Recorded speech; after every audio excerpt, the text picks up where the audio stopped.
o Sindicato Médico do Rio Grande do Sul e a Sociedade Gaúcha de Nefrologia lançaram um movimento para melhorar o atendimento de pacientes com doenças renais do Rio Grande do Sul. Deputados estaduais se uniram à proposta. Sobre este assunto, nós vamos conversar com a diretora do Sindicato Médico do Rio Grande do Sul, doutora Gisele Lobato. Seja bem-vinda. Muito obrigada.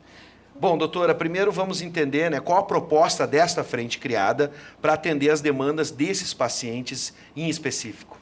Primeiro, eu quero agradecer a oportunidade de estarmos aqui comunicando e avisando ao público o que está acontecendo. Tu sabe que a Sociedade Gaúcha de Nefrologia, junto com o Sindicato Médico, uniram esforços.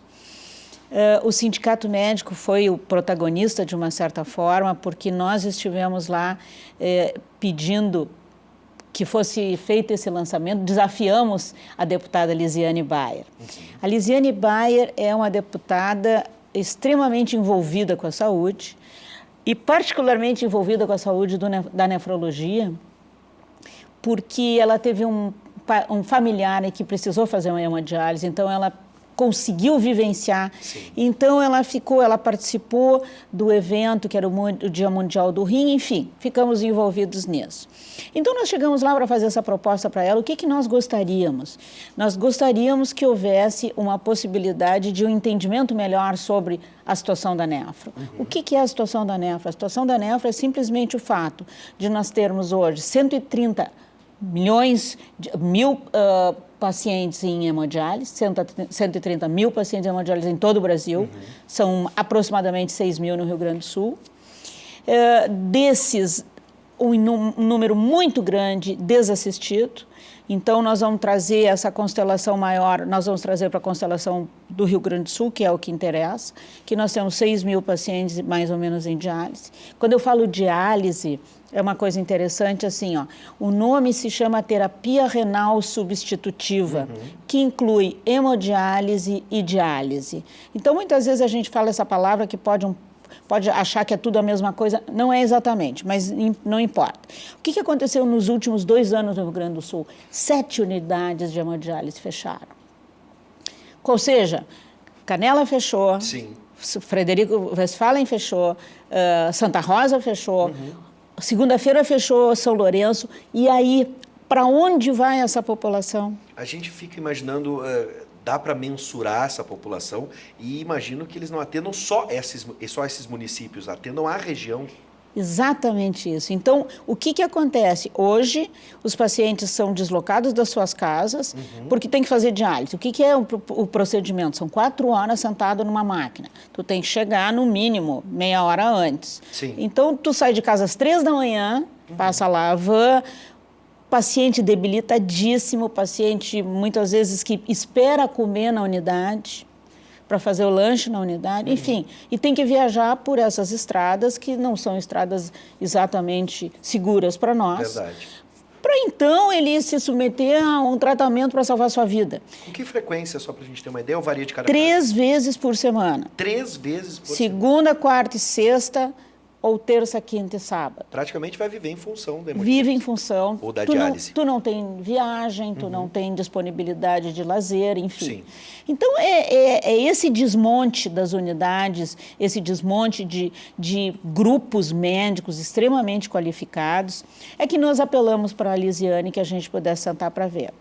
Junto com isso, a Sociedade Gaúcha de Nefro conseguiu uma participação muito grande junto à senadora Ana Amélia Lemos. Então, daí nós tivemos com a senadora Ana Amélia também, ela nos recebeu e conseguiu marcar um encontro conosco em Brasília. Então, eu estive em Brasília conversando com o ministro Gilberto Ock, ocasião em que eu expus isso, embora eles sabem tudo, né? Não é nenhuma novidade, e ele nos aventou três possibilidades imediatas, 2 em junho e uma futura em julho.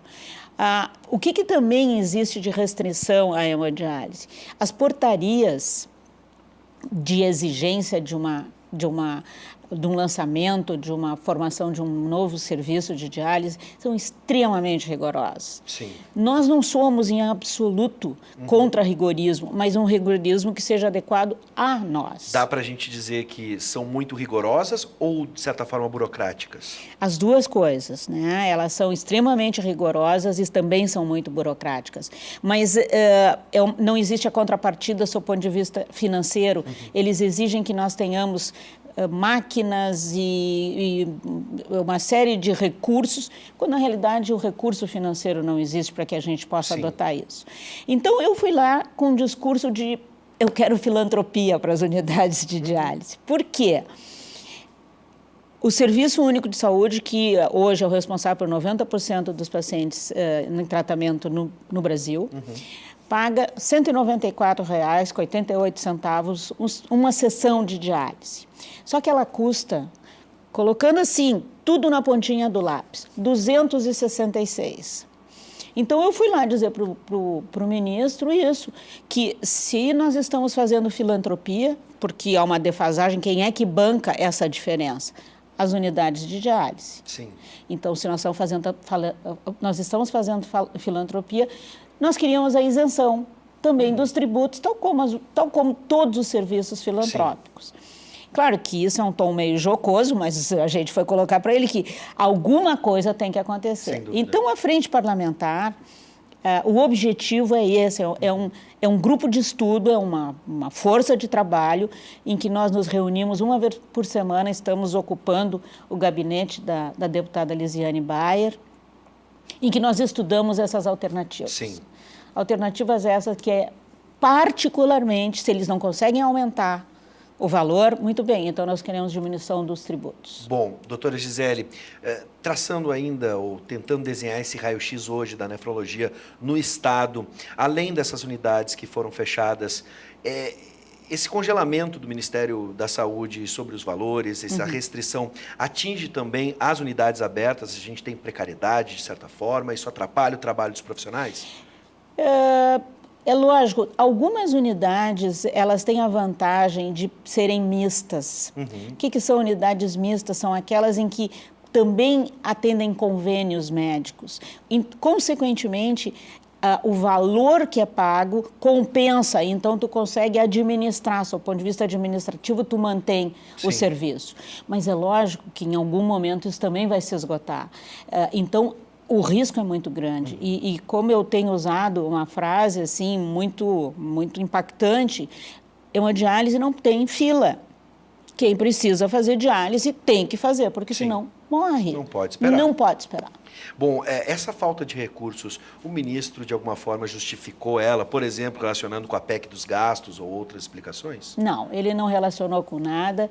Ele disse que estava estudando e que há uma possibilidade que no final de julho eles estão estudando uma possibilidade de compensar alguma coisa, de aumentar um pouco a tabela, mas certamente muito aquém do que nós precisamos. Sim. Bom, se a situação, a senhora já disse, continuar desse jeito, a situação pode ficar mais precária ainda, tende a piorar. Quais as consequências para esses pacientes se não tiverem o tratamento adequado? Pois é, a gente brinca que a gente vai botar todos dentro de uma Kombi, estacionar a Kombi na frente da Secretaria da Saúde e eles que façam o que acharem adequado, porque é isso que nós temos para fazer. É lógico que não é isso, né? É lógico que a gente está com expectativa. Eu sou uma pessoa muito otimista, no sentido assim de imaginar que todos estejam interessados em que isso não aconteça.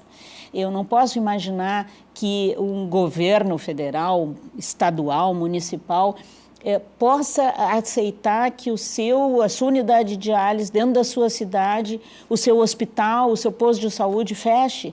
Eu não posso acreditar nisso. Por isso que eu fico alarmada com tudo isso, mas ao mesmo tempo esperançosa, porque tem muita gente querendo trabalhar nisso, né? Em relação à situação dos pacientes, é a mais dramática possível.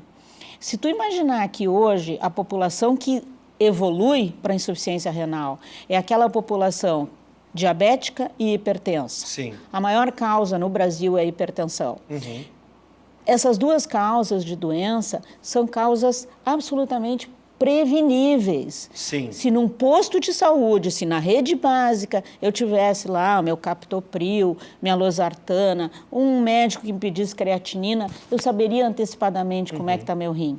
Sim. Isso não existe. Mas então, também isso nós pretendemos que possa vir a acontecer, que é uma preocupação na rede básica. E com isso, diminuir o número de pacientes que evoluem para insuficiência renal e, consequentemente, que precisem de diálise. Agora, doutora, para encerrar, óbvio que a situação não é a ideal, mas nesse momento também serve de alerta para a população ter mais cuidado com seus hábitos. A senhora mesmo disse sobre a diabetes, hipertensão. É também tempo e momento a gente lembrar que isso pode, de certa forma, ser prevenido de alguma forma? Mas é evidente. Tu sabe que eu fiz uma palestra para a ABRASUS, que é a Associação Brasileira das pessoas que usam o SUS.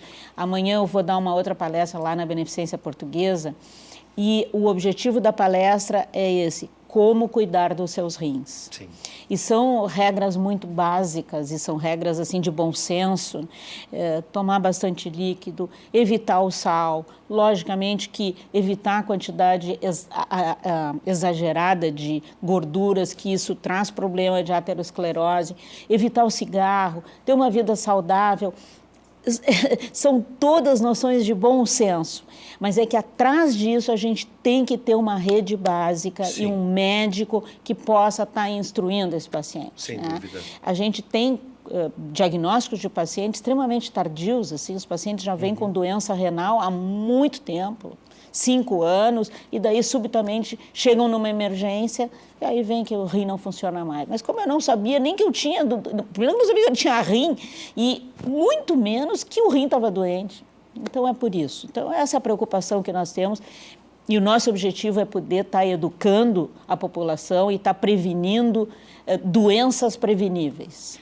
Bom, doutora, são 2 alertas que a gente faz aqui. Para você que está em casa, né, como paciente, e outro para você, cidadão, se engajar nessa frente, nessa luta, que, de certa forma, é uma luta de todos nós. É uma luta de todos nós. Bom, doutora Gisele Lobato, diretora do Sindicato Médico do Rio Grande do Sul, seja sempre bem-vinda e Muito conte obrigada. com o espaço para que a gente possa trabalhar junto nessa frente. Muito obrigada.